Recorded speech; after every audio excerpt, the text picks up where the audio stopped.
Hello, everyone. Welcome to our WLUK Fox 11 YouTube series going one-on-one with former Packers fullback Super Bowl champion John Kuhn.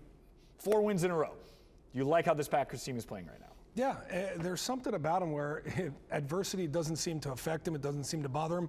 You saw last week against Houston, you can lose the turnover battle 3-0 and still fight back to win a football game here late in the ball game. 2-minute drive that was so very important to them. Successfully maintained that and kicked game-winning field goal. And then this past week, you see you lose your starting quarterback. You start drawing some plays up on the sidelines for the backup. You let him use his legs a little bit in a football game, and you use what many might think would be your detriment in that football game as an asset. And wow, to be able to battle through 2 adverse situations like that back-to-back weeks and get victories, it shows the mettle of this football team. Yeah, absolutely. You're on the sidelines. You said people didn't realize how much Jordan Love was really fighting through that groin injury. How impressive was what he did just to keep playing and battling out there? Well, it showed me a lot. You know, we've had some tough quarterbacks around here. Yeah. You talk about the Iron Man and Brett Favre to Aaron Rodgers, who played through so many injuries. Jordan Love is no different. He was definitely bothered and had a lot of discomfort with that groin injury on Sunday, and kept going out there and kept playing and kept grinding. Threw a really nice ball to Tucker Kraft while using mobility. But man, adrenaline can only take you so far. And when you have a soft tissue injury like that, sometimes it's not about when you're running, it's about when you slow down. And you don't want to hurt that any further than necessary, any more than what it was already injured. So I think it was the right call with him and the training staff to exit the game in the third quarter. The good news is it reportedly just a minor groin strain, nothing too serious. Malik Willis, I don't know what more you can say about this guy. They draw up the game plan for him in games 2 and 3, and he does it great. We talked about it. This game plan wasn't for him, and he still does it to perfection. Yeah, but I thought Matt LaFleur did a great job of exemplifying what Malik Willis does well. We knew Jordan Love was not good. He was a statue.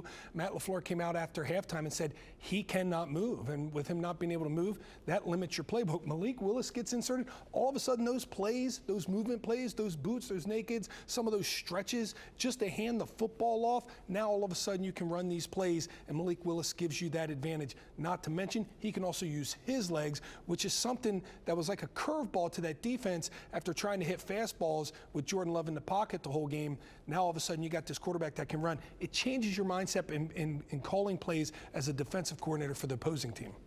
Interesting. And also they had trouble stopping Josh Jacobs because he had 2 touchdowns, one of his best games as a Packer.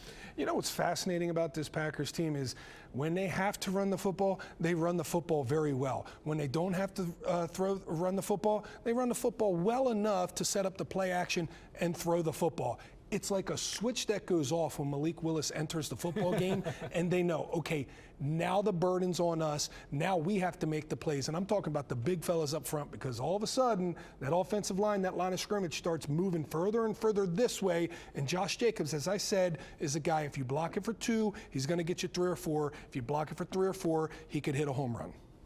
The defense, really good in the first half. The Jaguars didn't have a first down their first 4 drives. Had some really good plays, but also some miscommunication in the second half. Are you more concerned about the miscommunication, or do you more like the big plays they made? I love the big plays. I'm concerned about the miscommunication, but I also acknowledge that Evan Williams leaving the football game didn't just change who was going to play safety. It changed who was going to play safety, nickel, outside cornerback. And all of these guys are playing these positions right now because that's where they're most comfortable at. That's where they're most impactful at. They are very capable and good enough to play these other positions. But when they play the positions that they started the game at in Jacksonville, that's when this Packers defense is at its most impactful. I think the Evan Williams injury, shuffling the deck, it doesn't just change one position, it changes multiple positions. They'll get a rapport in those other positions playing together, but in a blink of an eye during the middle of a football game, that can really impact the feel that you all have together as you try and work in unison in that secondary. And this defense is going to have its hands full next Sunday. Major matchup. Number 1 top seed in the NFC. Detroit Lions coming to town. They're 1 in the North. Packers are 2. What do you expect? I expect a very physical football game. If you saw that game down in Jacksonville, you know there was a lot of people that exited the game with injuries. It was hard hitting, and it was a battle of attrition as much as it was a football game. Well, the Detroit Lions, they do that every single week. They go out there and battle, especially at the line of scrimmage. Really good on the offensive line.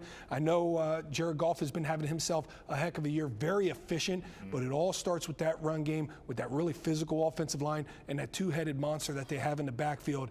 That is where the game is going to be run, trying to slow down those running backs. If they can do that defensively, they will give the offense a chance. The good news is the Packers have a bye after the Lions because every single team this year that has played the Lions has lost the next week. It's a physical game. It's a physical game. It starts with their coach. It's a mindset. It's a mentality. But we got a mindset and we got a mentality here this year, too. I think this is going to be one whale of a football game. Yeah, it should be really good. We'll break it down next week on Inside the Huddle. Donald Driver will be my guest host. That'll be a lot of fun. Thanks for watching our one-on-one WLUK YouTube series with John Kuhn. Just head to our page on YouTube to subscribe.